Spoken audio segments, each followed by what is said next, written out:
make it there and can make it back. Salutations and shit, folks. Welcome back to another episode of your favorite travel podcast, Travel and Shit, where I, your host, D. Carey, have an experiential conversation about the nuanced ways that travel intersects with regular life. Dabs it up. So, welcome back to October. I don't know if I need to figure out maybe like a name for October, give it an adjective, if you will. Something to kind of explain.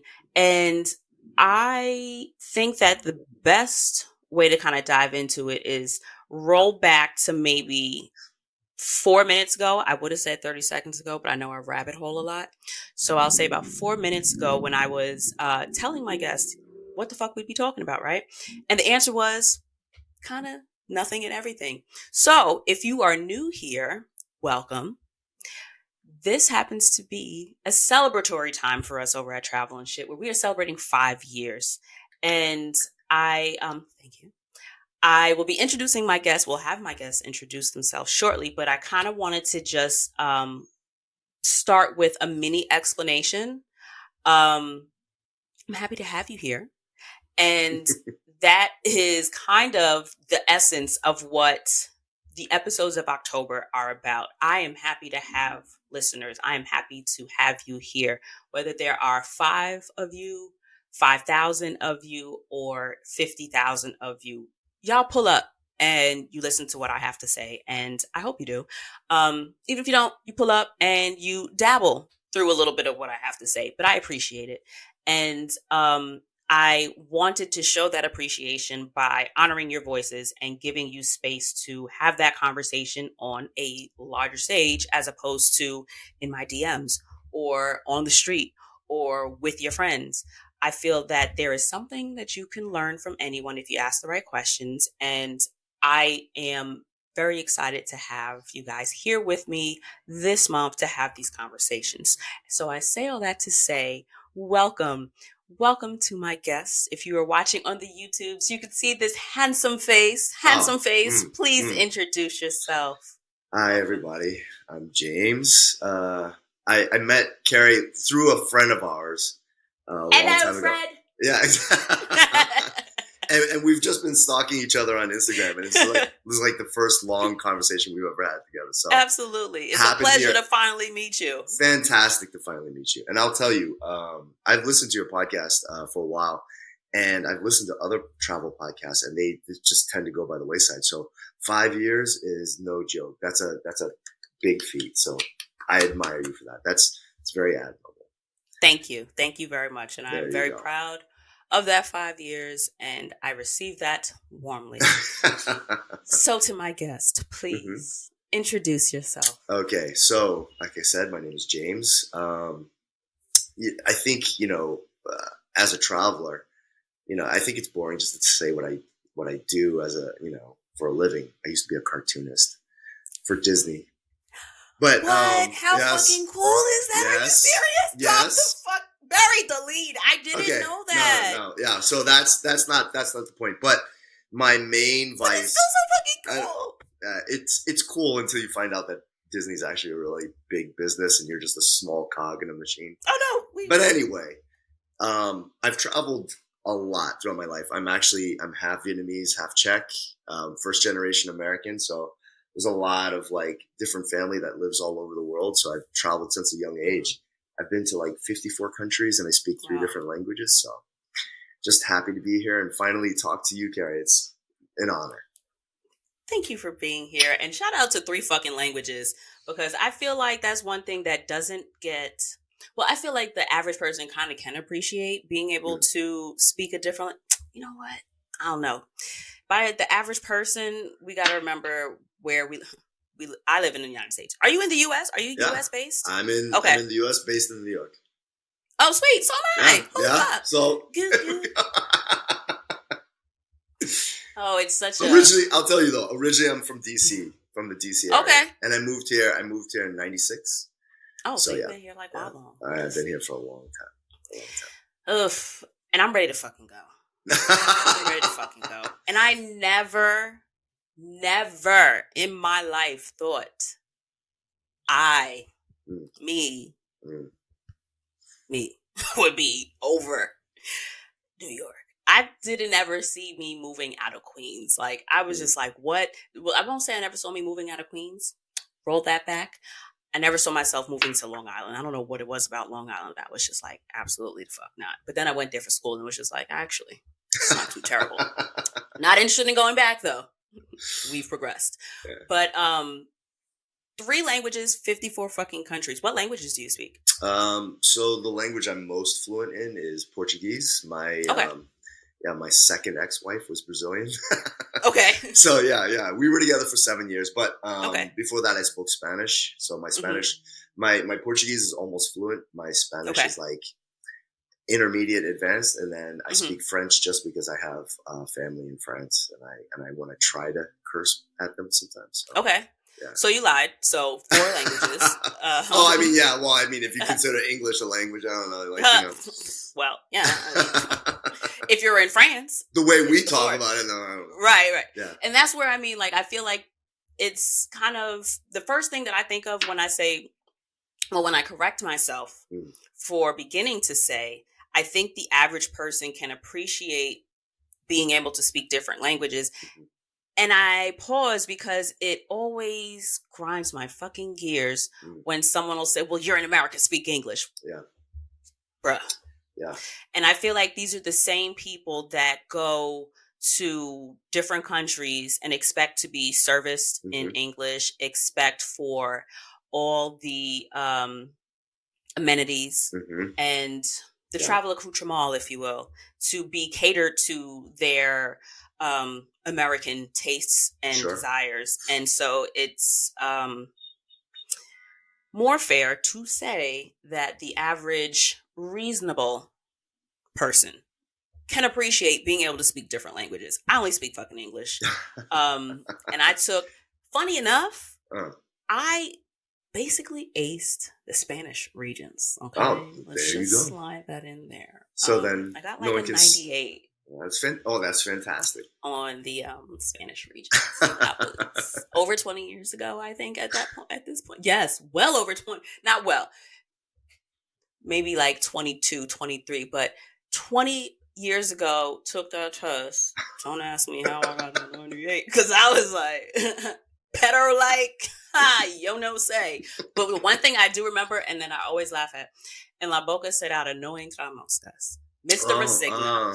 Shout out to Mr. Resigna. He wrote that shit on the board like the first day and never took it off. And it was, for those of you that don't speak Spanish, in a closed mouth, a fly cannot enter. Mm-hmm. Basically, shut the fuck up. Exactly. And he was one of the sweetest, most gentle and kindest teachers I've ever had. So I hope he's still kicking. I hope he's still doing it right. And that, he's got people around him that love him because he was a really sweet guy.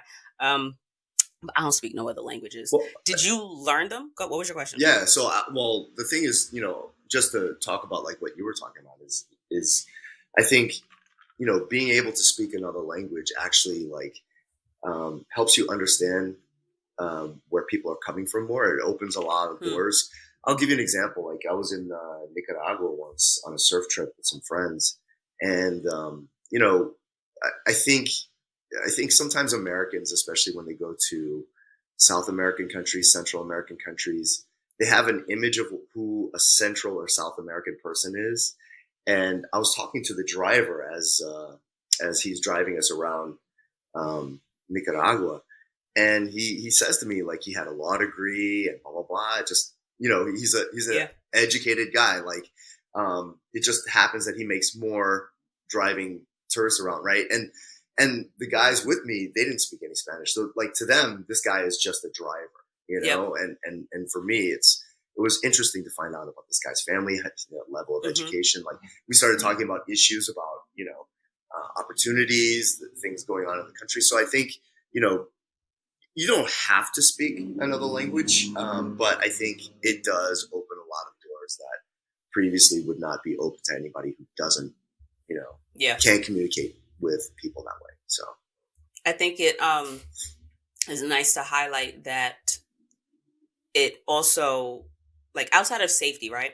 I think especially as like I don't like saying female traveler, Mm. but as a woman traveler or Mm-hmm. as a female traveler, Mm-hmm. it generally gets put under the not the guise because it matters, but like the pretense of safety, right? Mm-hmm. Being able to hear if somebody's plotting on you, or being able Sure. to kind of understand where you're going, and reading street signs and just signage in general, so that you don't necessarily present as someone who's not from there, who's lost, or is open to being manipulated or taken advantage of. But I think what's something that often gets lost, but more similarly to your point, Mm-hmm. is that there are certain things that just can't be expressed in English. No. And the more that I learn about the little pockets and the nuance, especially in terms of like interpersonal relationships, relationships with self, just like love and joy, and I guess what you would say, the stuff that you would think up and discuss maybe like in a philosophy class. Right. There are Exactly. so many little beautiful words and phrases and Mm-hmm. sentiments in so many other languages that just encapsulate a moment or a sentiment or an experience, an idea, a feeling so much better than English does. And Right. as many syllables, characters, and words, and as complicated as English is, Mm-hmm. it, I feel like, loses a lot in itself, if that Sure. makes sense. It's like you have to do so much work, if you will, in English to make that Expressing. feeling come Sure. alive and to Yeah. try to embody what it is you're trying to say, Yeah. where other languages, and to me, that drives me to the other people, other Mm-hmm. cultures, Mm-hmm. just have a better understanding of the way life works, Sure. or have a maybe not better understanding, but more of an open or Sure. accepting, um, Mindset about welcoming it. Yeah. of, yes, of the Like, I think way. for sure, I think a lot of people, they, especially, in the US, since we do have a lot of people working in like, a lot of, I would say manual labor and stuff Mhm. like that, who are from Central America or South America. Like, I think it's easy for people to just like, kind of think of them as less than. Mhm. But when you, It's the American way. I mean, like yeah, if you don't speak English, or you speak English with an accent, like my mom and dad did, like it's, people kind Mhm. of look at you a little differently or treat you a little bit differently, right? So Absolutely. yeah, like and there's so many examples of that, right? I'll tell you, like, my personal experience, even in New York, a city like New York that's Melting fucking pot. pretty liberal, right? Everybody's fucking here. Right. I was, and this might not apply to everybody, but I remember, when I was with my Brazilian ex, and we're still friends. We're still friends. We still talk. Hey, But ex. yay. So, So girl. I remember we were speaking Portuguese to each other on the, like, just walking down the street, and, we were like kind of shoulder to shoulder. And this girl just walks right between us without saying excuse me or anything like that. And it's just shocking, right? Like, she just felt like she could just walk between us. And I just yelled out, I'm like, excuse you, in perfect English, right? And only then does she turn around and say, oh, I'm sorry, blah, blah, blah. Mm. And what that said to me, maybe it was just my impression of what happened, but what that said to me is that we were speaking a language that she maybe deemed as a third world language, and that, Mhm. She she could probably couldn't just even identify what the fuck you were speaking. She just knew it maybe, wasn't English. I don't feel right. like the average person even listens. They just Exactly. know, excuse Yeah. me, they just hear that they don't know what's going on. But I will say, like, if we were speaking French or, Mm. Okay, I see your point. Italian, like, maybe I see your it would have point. been a different reaction, right? And I Mhm. think, I'm not really like, I'm not gonna, put any like racial overtones on it, but, like, I'm a little darker, and maybe she just Mhm. thought like, oh, these guys Mhm. are, so Yep. Those and the days and the yeah, thems. exactly, The exactly, those people and the others. It's the very much so othering yeah, of people. yeah, And yeah, you had mentioned the driver that you mm-hmm, had mm-hmm, in Nicaragua, you were saying? mm-hmm, yeah, They were a yeah, yeah, full on law degree. yeah, And it's like a lot of people don't realize that those same people exist yeah, in the States. full on Yeah. law degrees, doctors, Hmm. teachers, biologists, very educated people, well educated people that just happen to come here and not speak the language, Sure. or happen to come here and not be permitted to, or have greater barriers or restrictions, or not to say that anybody should be able to come over and just practice medicine, but Sure. like, I get there's licensure and paperwork and shit that has to happen in order for that to happen. And I personally would appreciate somebody going through that before they doctor on me. Right. However, the point is, it's like, I feel like America tends to be a, how quickly can I be better than somebody else? How can I get you, got you good? How can I kind of out something you? And unfortunately, that kind of not just assigns value, but offers a certain level of safety. And that's the thing about it. That is one thing to say, well, okay, X skill is more valuable in X setting. That is Mhm. important and that makes sense, right? Yeah. Fair assessment.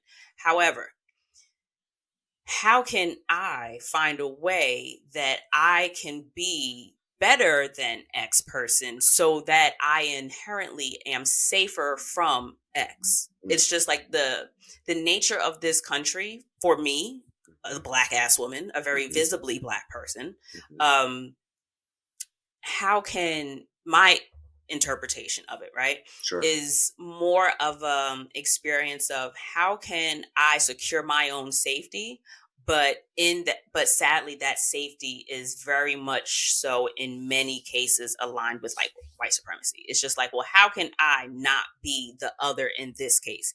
How can I highlight someone's more otherness? Mhm. So it's like, all right, well, how, like, somebody might initially say, okay, well, at least I'm not a gay, or well, at least I'm not fat, Mhm. or well, I'm not in a wheelchair, I'm not disabled. It's like there's so many ways that people try to stack themselves. It's like a race to betterness, and it's like all the shit that they try to like better is just like,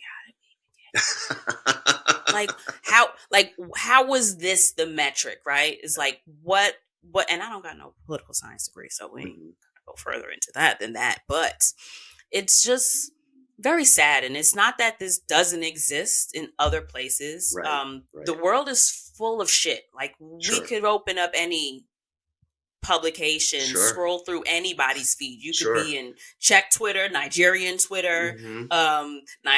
Kenyan Twitter, Sure. fucking Texas Twitter. Everybody's there's something going on everywhere. I, But yeah.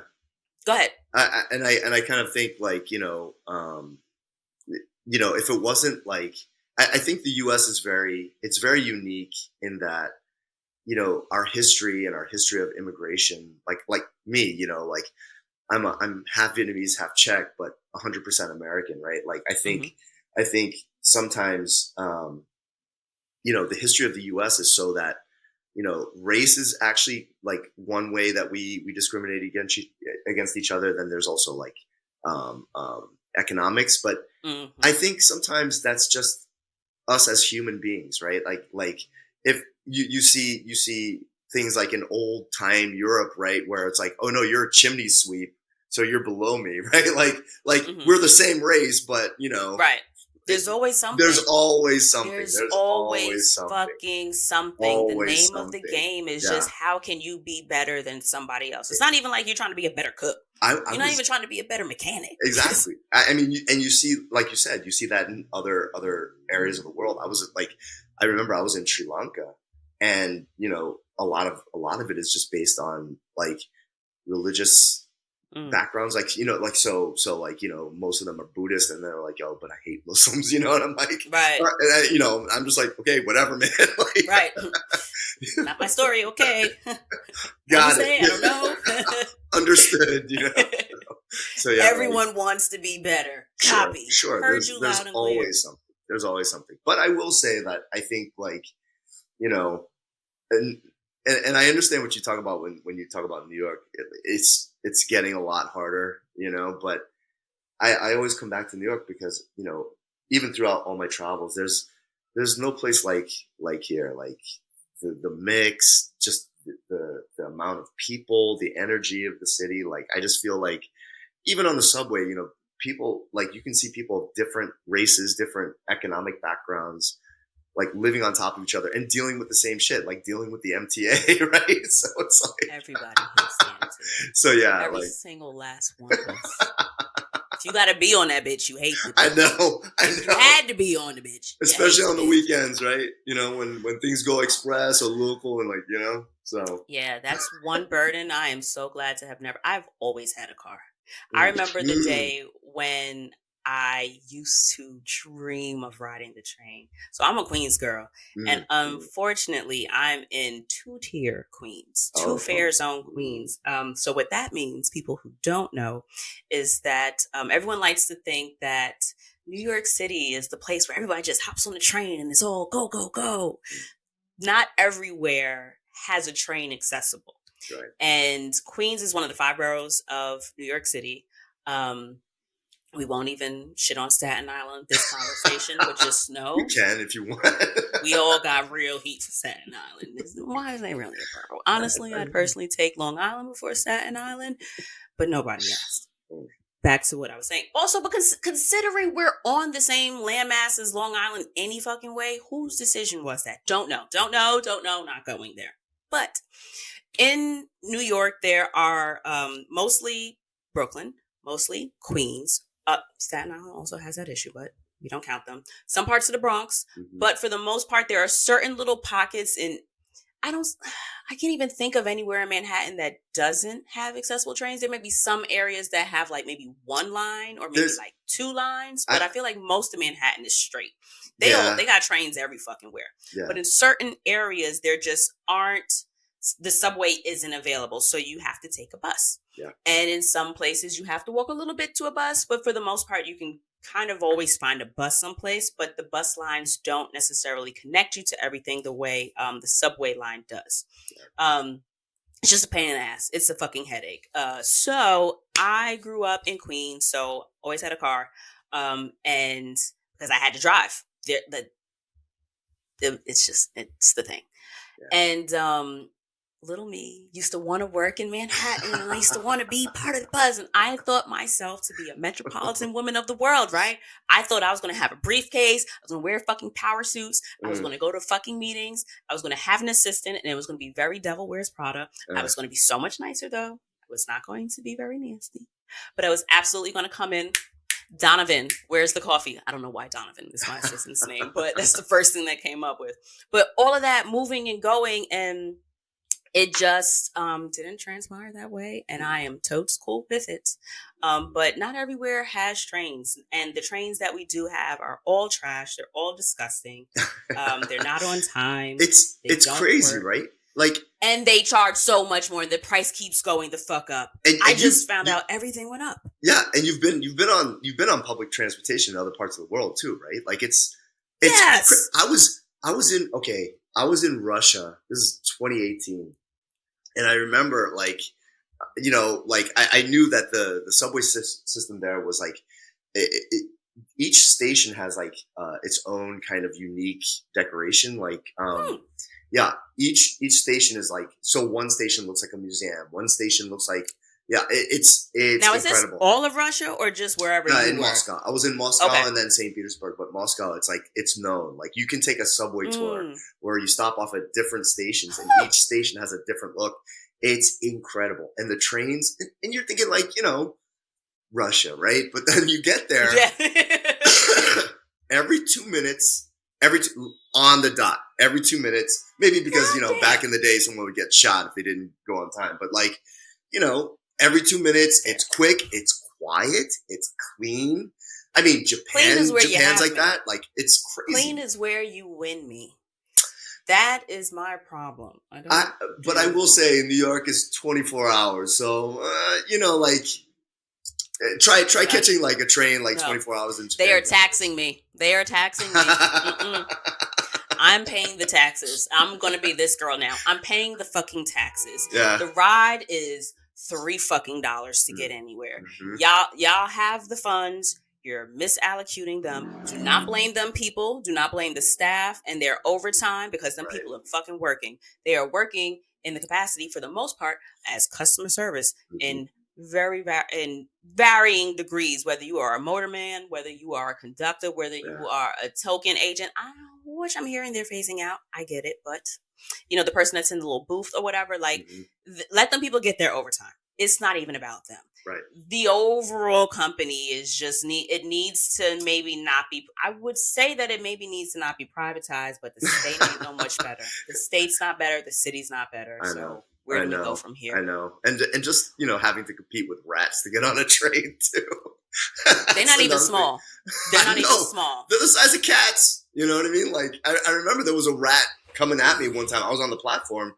They will be on the fucking train with Yeah. you. Oh. You are stuck in the car with them. There's nowhere to fucking go. You are in a tube underground. The doors are closed. The windows are closed. It's not like there's a little hole for them to exit. The bitch is moving. So they moving with you. And you're stuck. Where are you going to go? That's one thing that used to always terrify me about the trains. Like, before I was on the train, it was just like, well, what if you're down there? What if something happens? You ever watch what was that movie? Daylight? I want to say. Yeah. Oh yeah. Sylvester Stallone. Yeah. Yes. It was like, that's where my brain was going. You feel me? I was all thinking that, and I'm just like, and I'm underground. Like, it's basically a tunnel, just like in the movie. And but with mad other fucking people. It gets freakier when you go underwater. That was always my thing. Even as a driver, I'm not a fan of bridges and tunnels. And that's, for me, it's more because, one, I know water is involved. Water is one of the scariest, most terrifying things to me. And it's because of the deep blue sea, the unknown. I don't know what the fuck is under there. I'm not going to know. Yeah. It's none of my business. I would like it to stay there. Maybe someone explore, figure something out. There may be mysteries and secrets untold. I'm certain there are. I'm not going to be the one to discover them. Shout out to Inca Cresswell, who was an incredible guest who does explore the underwaters of it all. But for me, it's just the knowing that I am at the mercy of other people's poor decisions in a very precarious position. It's like, if you decide to do something fucked up, we're all fucked up.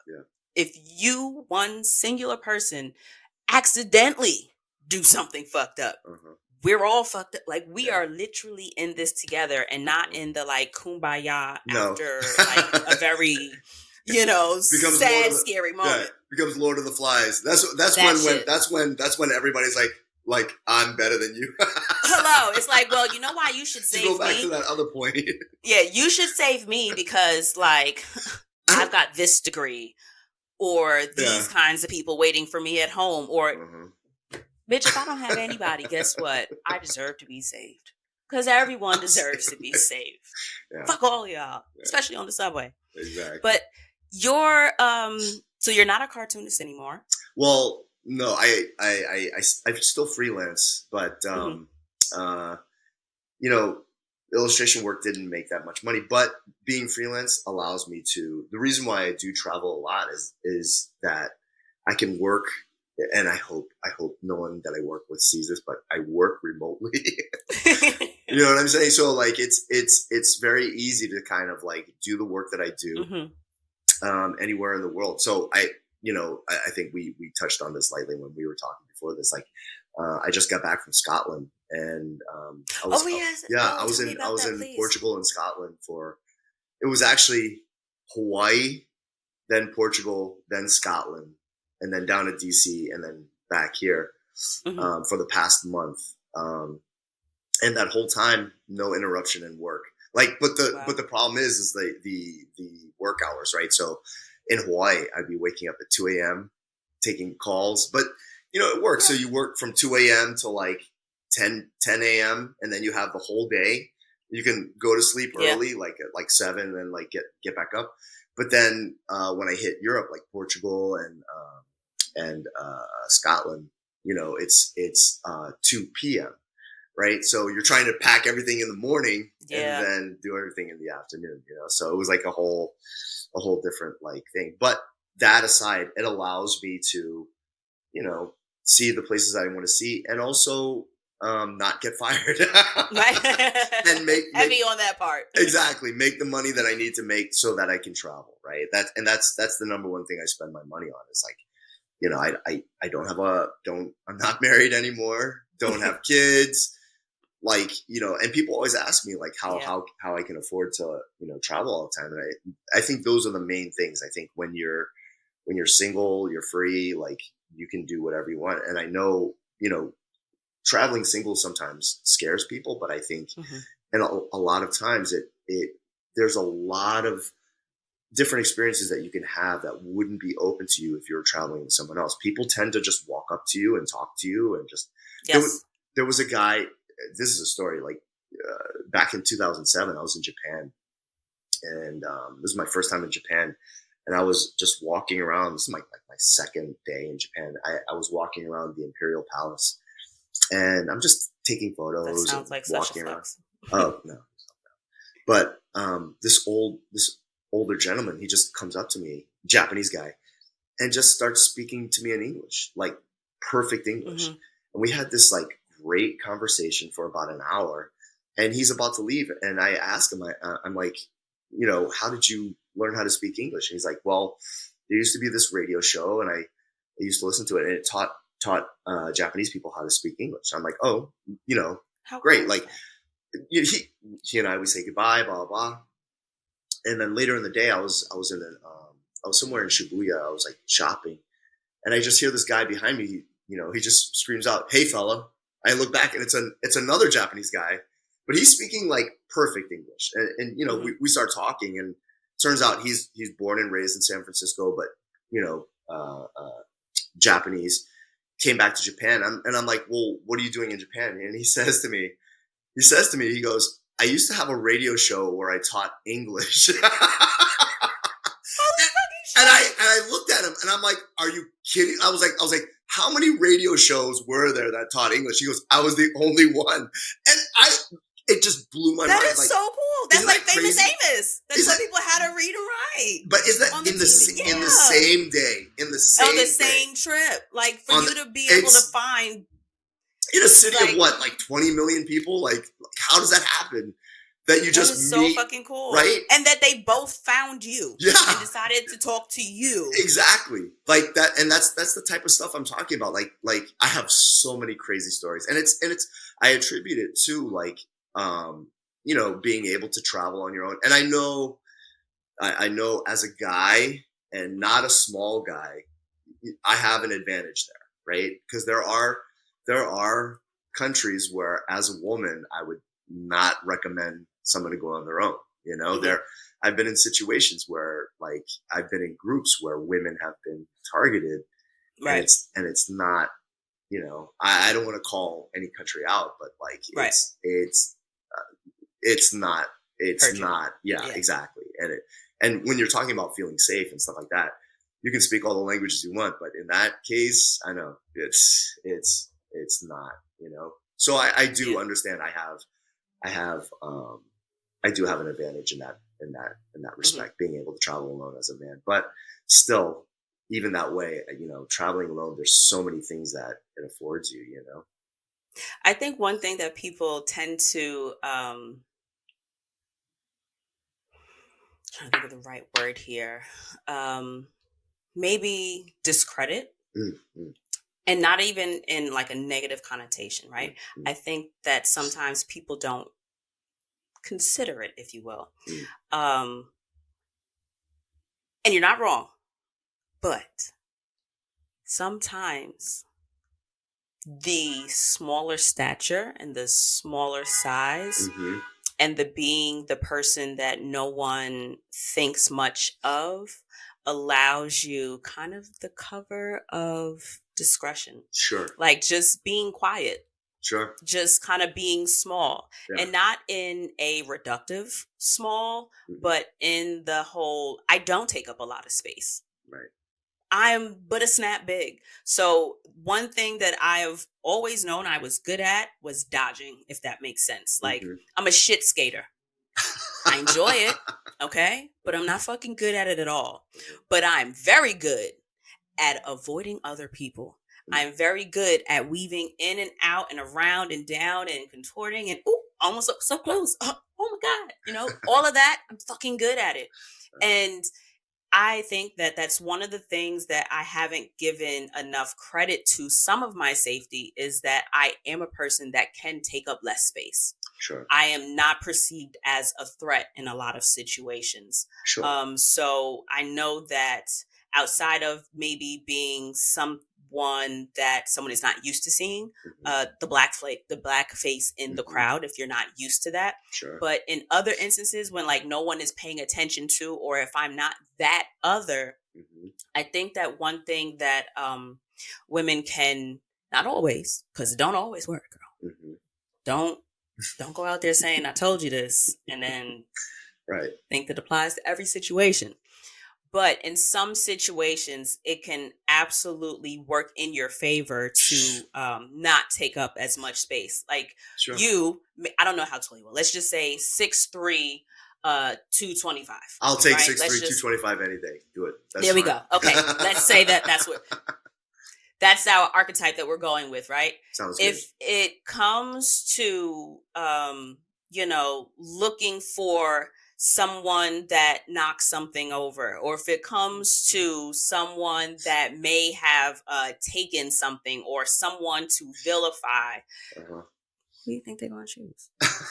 Depending on, and it's all fucking situational though, so that I caveat that with read the fucking room. You got to know how to use what tools at the right fucking time. Not every tool is applicable for every skill set and for every job, but sometimes it just it plays well. I'll tell you, in your favor. Yeah, I'll tell you. Like being taller sometimes is not right. This is another story for you, and I'm full of stories. Like go for it, run them. You can cut me off anytime you want. But one of the most amazing experiences I ever had was like I was in Mozambique. And in Mozambique, they speak Portuguese too, right? It was a Portuguese colony, yeah. So I remember, just getting the sense of what my experience was going to be like. I'll give you an example. I was taking a taxi back to. I was staying in a hostel, and I'm taking this. The plane landed at like midnight on Christmas Eve. So none of the people wanted to be in the airport, blah, blah, blah. I get in this taxi. This taxi driver really doesn't want to be there, but he's taking the money. Like he's driving me to this hostel, and I have my arm out the window, and this car full of cops just drives up right next to us. They see my face and they look at me, and one of the guys yells out, he's like, put your arm back in the car. And I'm like, why? And he goes, because I'm going to give you a ticket if you don't. I'm like, all right, I understand. So I kind of understood, like, okay, when you say read the room, all right, I'm the different guy, right? So so I'm taking a bus from the capital to this beach called Praia do Tofo. And it was like a 4 or 5 hour ride on this bus. And the bus is like this bus from the 1950s that's made for like 50 people max. But of course, there's like 200 people on the bus, right? People standing in the aisles, blah, blah, blah. And I'm sitting down. Warning labels and everything. Exactly. and I'm sitting down. I'm one of the only foreigners on the bus. The police stop the bus. They come on. They see me. The first person they see, like you said, right? Like, they go, first person they see is you. They say to me, they go, where's your seatbelt? And I'm just kind of like, I'm like looking around the bus, like, what about these people standing in the aisles? He's like, if you don't wear a seatbelt, I'm gonna give you a ticket. And when they say give you a ticket, it's like, yeah. So I'm like looking around, and like, this bus is. Do the seatbelts even work? The fuck? There was one half of the seatbelt, and I had to dig in. It was like dirty and greasy. I pull it out, I put it across my lap, and he's like, all right, fine enough. Just. I know, gross. But the last thing, like in Mozambique, when I was leaving, I'm going through customs, right? Again, one of the only foreigners going through customs, leaving the country. I'm in line, and I'm speaking to the agent, and she says to me, she's like, wow, your Portuguese is pretty good. And I say to her, thanks. And she says to me, she goes, you should buy me a drink. And I'm like, what do you mean? Like once I leave customs, just buy you a drink and bring it back? She goes, no, give me money and I'll buy a drink.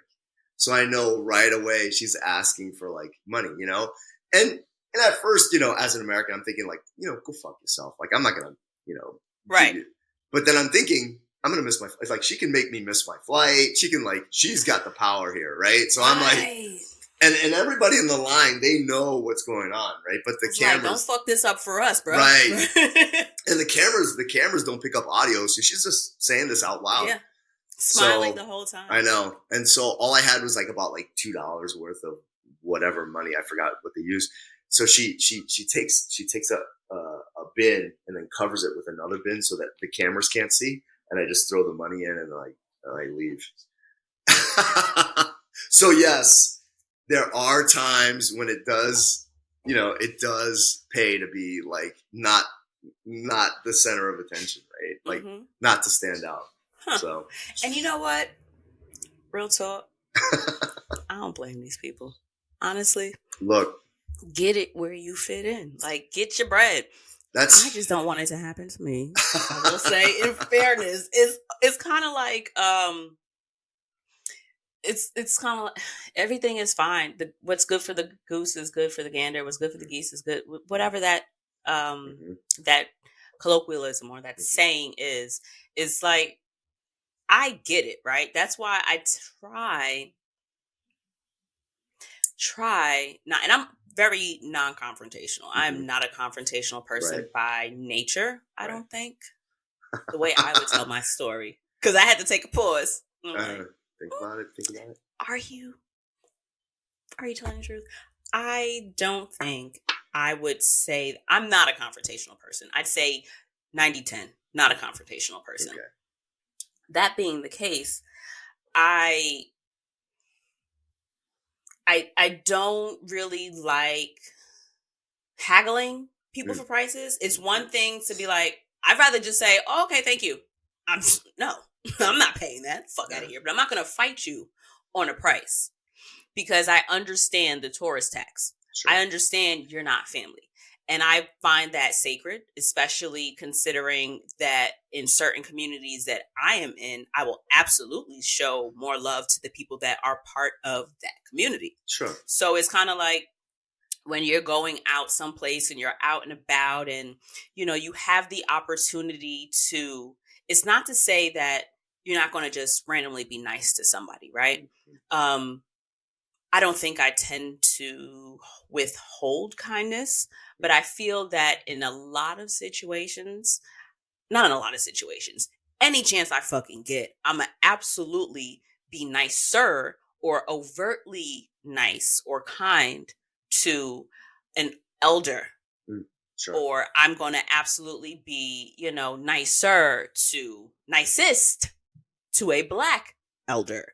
Or I'm going to be nicer to someone who is visibly queer. Right. Or I'm going to be nicer to someone who I feel like may not get niceties during the course of their experience in a space that I am in.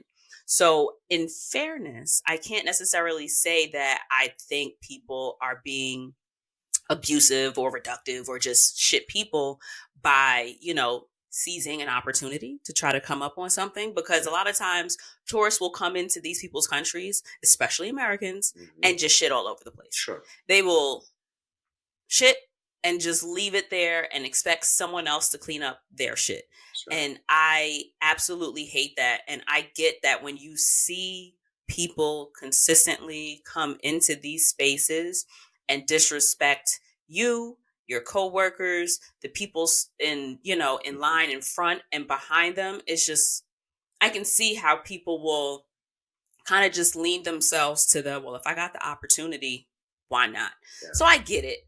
And I also feel like in certain situations, and it's another read the room, they're reading the situation and they see, like you as the American, everybody just assumes Americans have money. And right. In fairness, here you are in another country. Yeah. here you are right. with your Patagonia bag And or your North Face jacket. We had to fly there, right? So they know at least you have money for a plane ticket, right? Hello. So yeah. There Which a are lot of all people, these don't. Of course. They don't. They scraping together for a bus ticket that's going to take them 2 days to get someplace, Exactly. and here you are about to be where you got to be in 4 hours, 12 hours, or whatever. So it's like there are all of these little signals and signs, and it's kind of like, especially in places where I know like my dollar goes wild far. Mm-hmm. On the one hand, it's terrifying because it's just like, yo, you can really get got for $5, and to you, it's just like, yo, it's only $5, but it's because that's $500 to them, or that's like their much longer. fucking week's pay, or their, I don't know, like I could pay my car note. With your little $5 or whatever the case is. So it's like in certain situations, that's one thing that I absolutely try not to do. I mean, I just feel like that's just the kind of person I am even here, but I try, especially when I'm traveling, not to, I don't want to say like wave money around, but it's like, if you are going to, here we go, Cuba. Mm-hmm. I know the taxi driver fucked me over on my change. I know he didn't give me the appropriate change. But one, what Spanish am I using to argue you? Like, what am I going to sit here, pull out my Google Translate and work this out?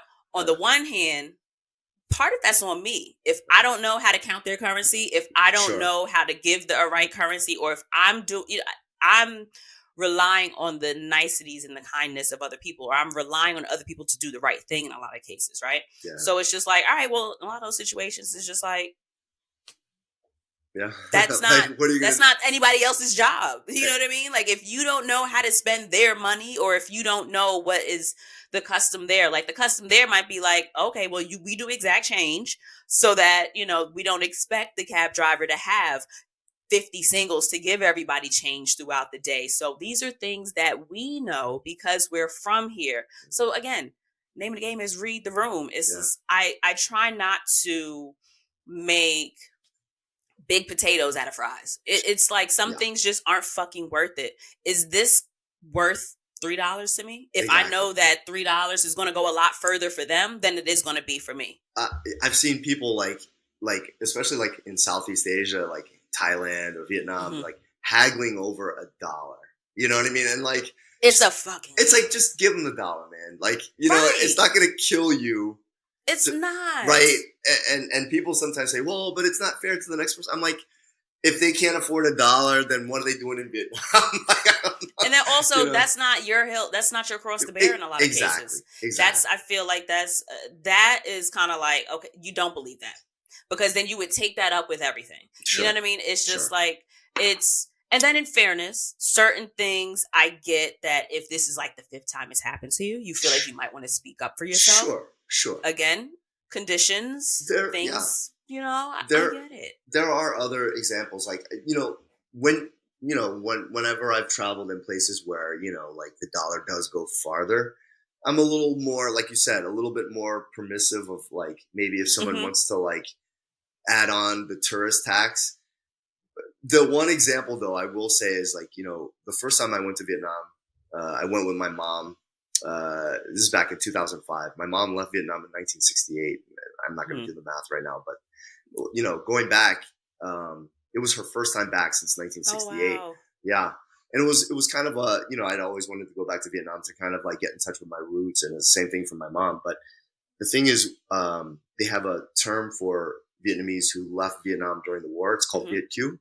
So there are people who left Vietnam during the war, went to different countries, now have a life outside of Vietnam, have money, and then they come back. And, Asian culture is all about, respect for your elders, that type of thing. But they looked at my mom as Viet Q.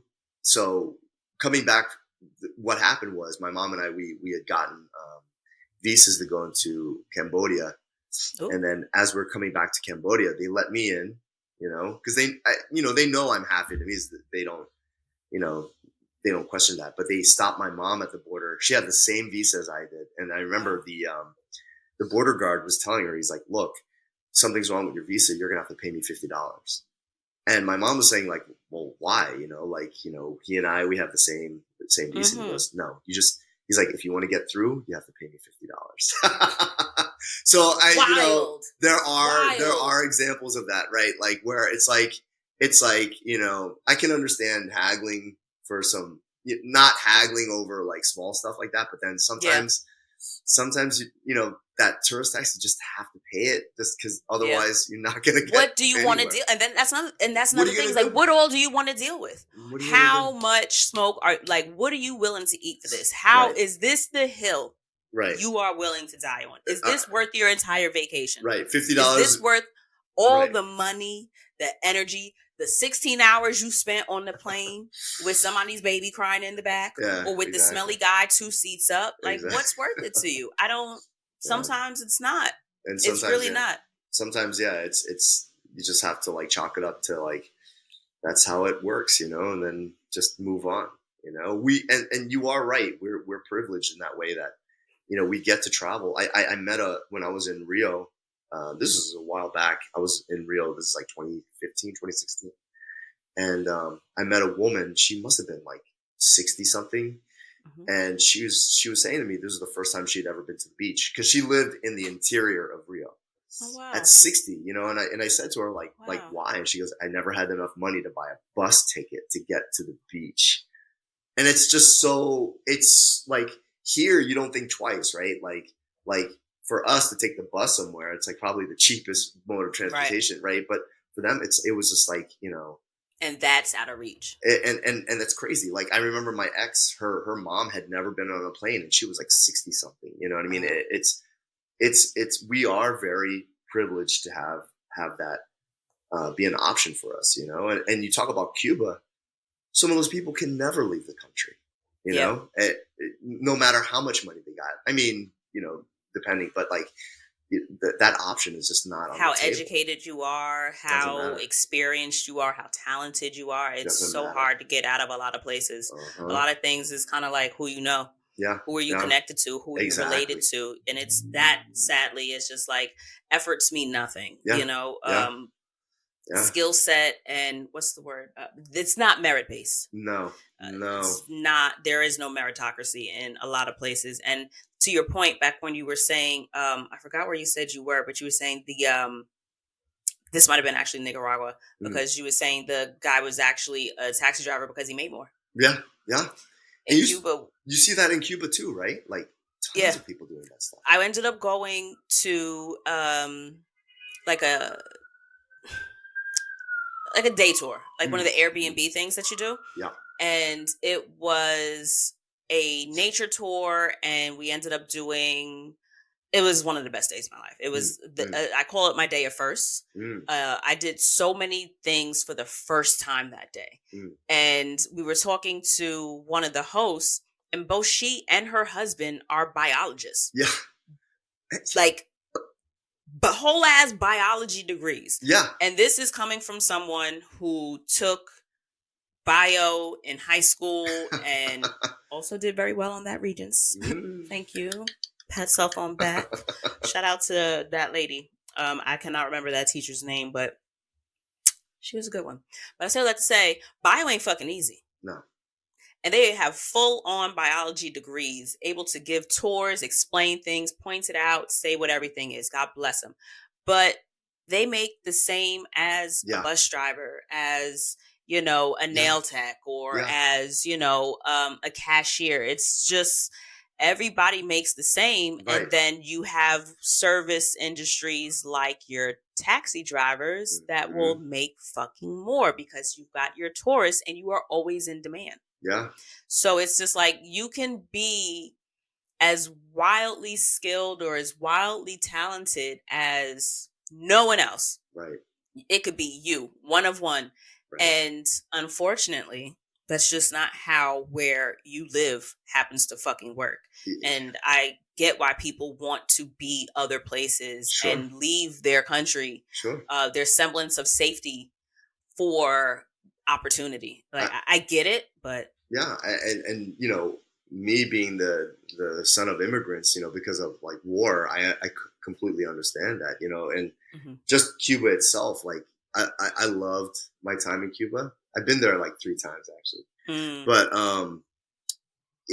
I've never seen young people without hope like that before, because it usually, if you go to like a country where you know money is an issue, as money is the only issue, right? If you had enough money, you could probably like yeah. get a plane ticket, leave. But there was really no other way out unless you escaped somehow, right? Like I remember talking to a friend of mine.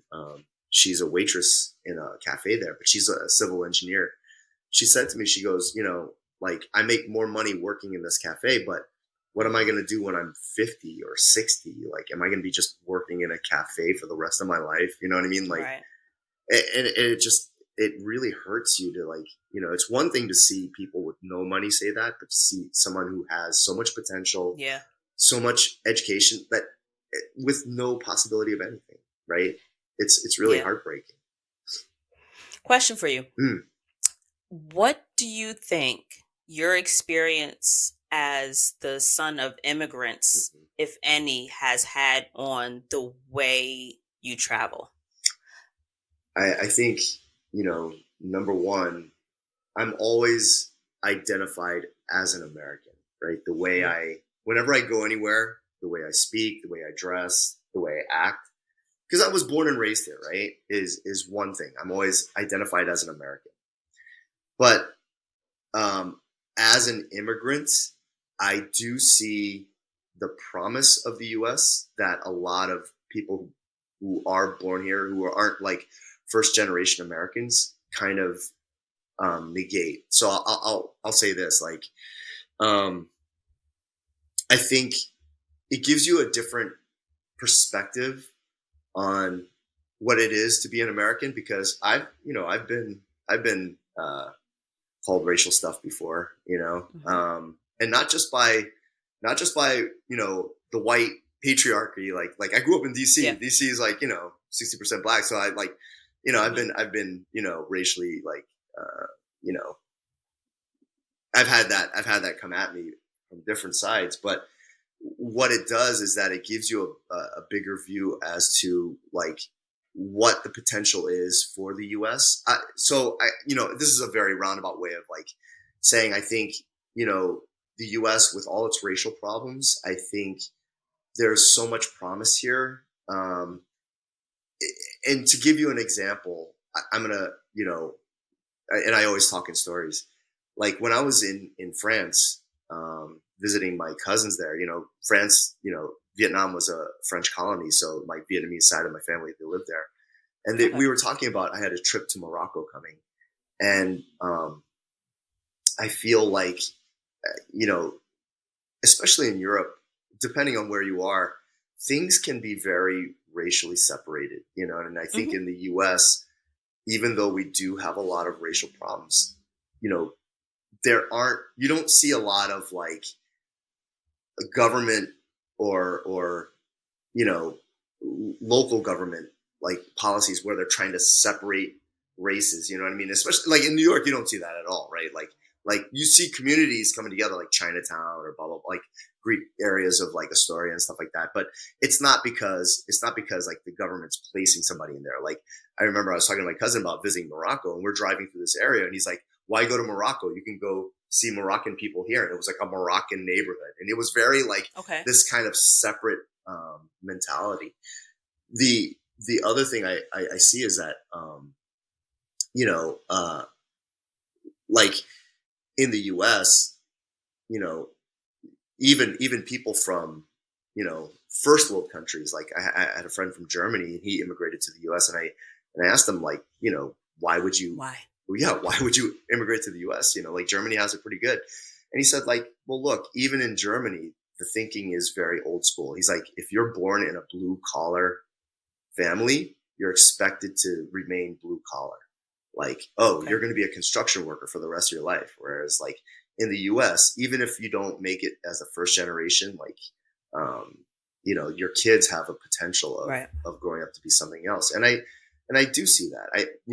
There are a lot of problems here with race and stuff like that. But Mhm. there is this mentality here that's different from other countries. You'll see, like, I use the example of my ex from Brazil, my second ex. She when she was here, she never wanted to become a U.S. citizen, right? She was like proudly Brazilian, like she wasn't going to give up her passport and anything. And people would always. She said she lived in London for 3 years before she came here. And she said in London, people would always ask her, like, oh, where are you from? And she'd be like, oh, I'm from Brazil. And they would say to her, great, when are you going back? Right. And the mentality here, it was different. Like, people would ask her, where are you from? She'd say, I'm from Brazil. And then people would ask her, like, are you thinking about staying? Are you thinking about becoming a citizen? You know what I mean? Like, it's a different kind of mentality. She always said it was kind of like a gang mentality. Like, if you're in the gang, like, you're in, you know what I mean? So eventually she did. She got her U.S. citizenship. Yeah. I mean, she just said, like, there are so many things about Brazil that I love, that she loves, but security is one, the widespread corruption is another. Like, she just, after 2 years, she just said to me, she was like, I can't live in Brazil anymore. The life here is just too convenient. You know what I mean? So, yeah, I as an immigrant, I do see, of course I see the bad things, like that is very apparent to me.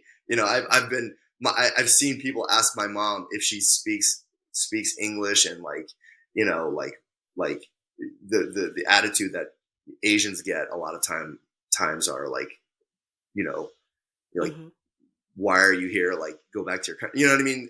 Like, yeah. So it's, and I'm sure, like, Hispanic population gets that a lot too, but like, there is a lot of potential here that I think other people see too. That's why we have, a crisis with immigration, so, and you see, like, other countries. I'll use Japan as an example. Like, when I first went to Japan in 2007, and sorry if I'm like, just like, but this, this subject is really interesting to me. Like, when I was in Japan in 2007, I didn't see a lot of immigrants from other countries actually, like, living in Japan. You know what I mean? And Japan has had a problem with, like, declining birth rates, that type of stuff, like an aging population. And the last time I was there, probably 2017, 2018, something like that, there were a lot of immigrants working there. One guy I met, he was an Ethiopian guy who owned a bar, so I think the especially when we talk about immigration, a healthy immigration policy and healthy level of immigration only helps the population. You know what I mean? Like, and I think diversity also is something that enriches the culture. Always, yeah, fantastic. I mean, always. Yeah, like I would hate to live in a country that only had, like, macaroni and cheese or whatever. You know what I mean? Like, I'll tell you, that's another thing I love about New York, is that you have so much variety, right? Like, yeah, everything is here. It's everything. There's nothing you can't find here, and it's good and bad. Right, and it's usually, like, pretty good quality, right? Because there's a lot of competition. So, also, you get it very well. Outside of the appropriators, you can also get almost anything authentic here, because there are so many people from so many pockets of the world that are doing their thing. You can find it authentic, as opposed to, someone who's lived there for 10 years and decided to come back to the States and do their version or fusion, and space and room for that. However, if I'm doing Mexican, I would like Mexican and not like authentic, like American Mexican. It's kind of like there's Italian food, and then there's like Italian American food. Right. It's like there's the things aren't always the same, but sometimes they run the same gamut. Sure. So I had one last question that I wanted to ask you. Sure. And it's about being a cartoonist. Okay. Or an illustrator. Cartoonist, illustrator, same thing. How do you think, and then also tying in your there's a word for it. Speaking multiple languages. Mm-hmm. Before instead of looking for the word, sentiment is speaking multiple languages. How do you think that? So I'm asking basically how, because you say you like talking stories. Like Mm-hmm. I think in colors and clouds, and so Mm-hmm. it's now making that, putting them into words so that other people understand what I'm saying. Mm-hmm. So illustration, right? Well, let me start by saying, do you have a specialty or a field of illustration or a type of illustration that you do? I I mean, feel like that might definitely, be a thing. definitely cartooning. I mean, like I can Okay. draw lifelike, but I just hate it. The thing I love about cartooning, which kind of uh, aligns with my personality, is that it just cuts through a lot of the bullshit. Like, if you want to express something, cartooning, you can express like the way I draw a face, show an emotion, or show a character expressing emotion can occur in like I can draw something in 10 seconds that expresses that idea. Whereas if you had to like really illustrate or like paint Mm-hmm. something, it's a lengthy process, right? In cartooning, I think it's such a beautiful art in that like you're expressing emotion, feeling, an idea in just simple strokes. You know, you ask anybody that has seen my work, you know, like sometimes I'll just like they'll say, "Oh, what happened that day that you were in Mozambique and you had to like get Mm-hmm. past security?" And I could just draw something within 10 seconds. They would understand. They like, "Oh, Okay. I completely understand it," right? So that's what I would categorize myself as. Okay. So that Hmm. lends itself to the question that I'm asking. Okay. I feel like that someone who not only speaks multiple languages, but that is as well traveled as you, have a very or has a very unique skill set in that level of experience or that type of experience Hmm. that can lend itself to your artwork. So, how would you say being able to speak different languages and having been to so many different places and shit, even being the child of immigrants, like how would you say all of those experiences that in and of themselves just kind of lend you to being more open-minded and lending you to having, I don't, maybe like tangential experiences and understandings Hmm. of ideas, feelings, emotions, and Hmm. the realm. How does that kind of Come affect, not together. necessarily affect, but like play in your art? Because I feel like you have a very unique gift in that there's, so especially considering the way you said cartooning, right? Like you Hmm. can, Express something like yeah. yeah, you can bring it to life Hmm. differently than in illustration, I Hmm. guess, maybe the right way to say it. Right. And so being that that's what you do with all of those extras that you have, the language, the traveling, and your upbringing, like I feel like that uniquely is able to affect the way you can draw pictures and people and faces and ideas and feelings. Sure. But that's my assumption. So Uh, I'm asking, well, how do you think they tie? how it all ties together, and I think they all they all kind of come together in that like I'll give you a few different examples, right? When I was in Japan, like a lot of people know this, Japanese are very visual, right? So Okay. even if you go to a restaurant, like you'll have like representations of the food that they serve outside. Just like they have a whole industry of just plastic food, to Hmm. make like to give diners a representation of what they serve. So I remember there was a place near the place where I was staying that had I would walk by and I noticed that they would fry fish, they would fry chicken. You know what I mean? It was just this big fryer that was going on all day, and I really wanted to try what they had, but I didn't know how. I don't want any Japanese, so I remember I just walk in and I just draw a really little small cartoon of a chicken, and I'm like, "Can I have this, like the chicken?" And the guy's like, "Oh yeah, I understand. It's a chicken, right?" I And then never even fucking considered that. You right, can just draw what the fuck you want to exactly, say. and then I drew like Yo, a you little got I a drew like fucking a little cheat fish, code. and he's like, "Oh yeah, I can fry you up some fish." You know what I mean? Like it was just something like that. So that's one example. The other example that I use is like, when I was in Madagascar. This is a whole that's a whole story in itself. But when I was in Madagascar, I was stuck in this like village for about 6 hours. We were waiting for our car had broken down, and we Which were is a waiting. great story, by the way. I'm going to It's caveat. I'm going to include that link in the description box. So it's it's going to be a it's link a crazy to, story.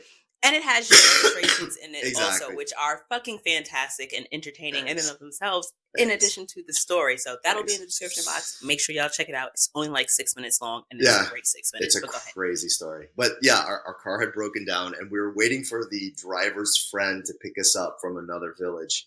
And we were in this village, and I'm talking about like old school village, like straw huts, like just a river of shit that was running through the village. That's Oh, their literal. and like cows and everything. Like, but everybody had a cell phone. Everybody had a computer, which was kind of funny.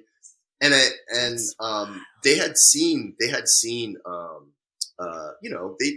other faces before, like in movies or on TV. But I'm pretty sure we're probably like no one like me had ever been in that village before. Like I was there with a friend of mine. She's white blonde girl, and there were these little children that were just kind of staring at us, not really interacting with us. So I just drew pictures of them, like hiding behind the That is so fucking yeah, cool. and I would give them the little drawings, and it was something that kind of like opened up it opens up the conversation. So even though I can't speak that language, Malagasy, like they could connect with the drawing, right? Like that's just another form of communication, right? So I think stuff like that, and I've done that, and like I was doing that in a lot of countries where I don't speak the language. Like it's just like, and there's like maybe a language barrier, especially with children. Like children are a little bit more open to stuff like that. Like it's just a nice little gift to just kind of warm up the relationships. And then after that, it was full on. You have a million friends. Oh my God. Yeah. The kids were just full on. It was crazy. Cause there was this group of little girls. They were, and my friend, like I said, blonde, white girl, they'd never seen, they're touching her hair. Yeah. They're like touching her skin. Yeah. They were looking at her nipples to see how like the colors were different. Like it was crazy, So I don't know how her nipples got out there, but they just like looked in. I mean, I get it. Kids are fucking intrusive and curious, and honestly, it's a fair question. I get it. No, like you only have one picture of just like you see yourself and the people that look like you, and it's just like fuck it. But yeah, I think all of that, like if you can't speak the language, definitely the cartooning, it helps break down a lot of barriers too, because like I think that's just another form of communication, another form of like reaching out to people. Yeah. So and the way it affects me now is that like I said, like that story about what happened in Madagascar, it's just something that I can like draw about, animate about, and communicate through that animated piece that you're talking about. So yeah. And I think you might be selling yourself short, but I feel like you probably have a very unique way of being able to express different emotions in your drawings, in your illustrations, your cartoons, because of your experience outside of your own world. Well, like you don't necessarily have just like a very American lens or an American eye. And there's nothing wrong with that, because there's value in that also. But I think like back to what we had said earlier in the conversation with speaking different languages and the way that different languages hold so much more nuance. Being able to speak and understand those languages, I feel like allows you to see so much more nuance in expression and in emotion. And then having been able to say you've been so many different places in the world and seen so many different types of people and ways of being a people, ways of just being in the world and life experiences, you can bring that into your art.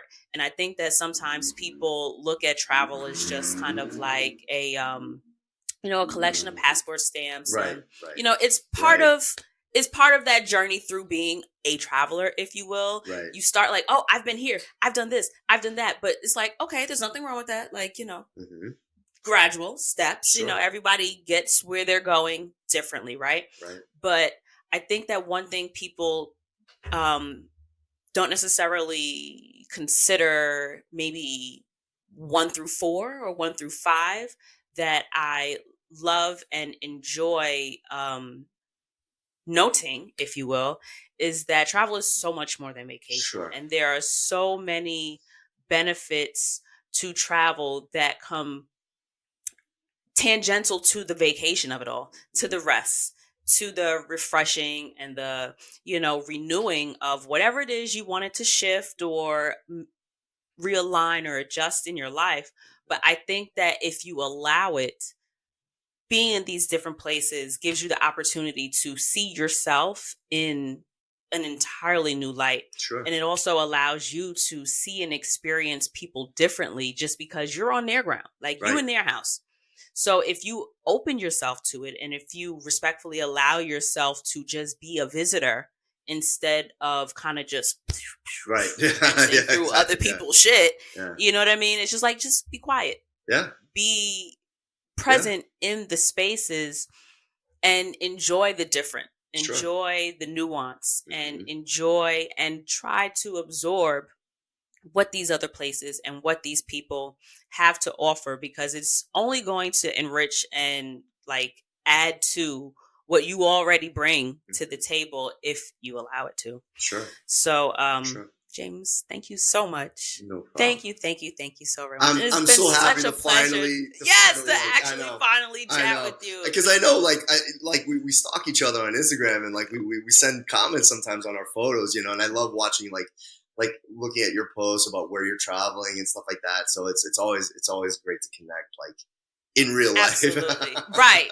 In virtual real life. Exactly, and it's so wild that it's just like people love to say, oh, it's just the internet. Bitch, the internet is real life. All right? Exactly. Like, chill. That's one thing that I never really kind of like. I get people's point, but it's just like, but is that your point? Or are you just trying to remove yourself from responsibility and being a good person? Because the internet is fucking real life. So it's a pleasure to finally fucking meet you. And are you open to people meeting you? Are you open to people reaching out to you? Sure. I mean, where would you? People can always find me on. Instagram is all I post on. So it's at James Novy. So it's Novy. And it's a private account, but feel free, send me a request. I'll add anybody. Don't be a bot. Don't be a weirdo. It's got great photos, great experiences. Exactly. But and you'll see it on my account is just tons of all it is just travel photos. There's no selfies, nothing like that. It's just me. It's just the places that I've been.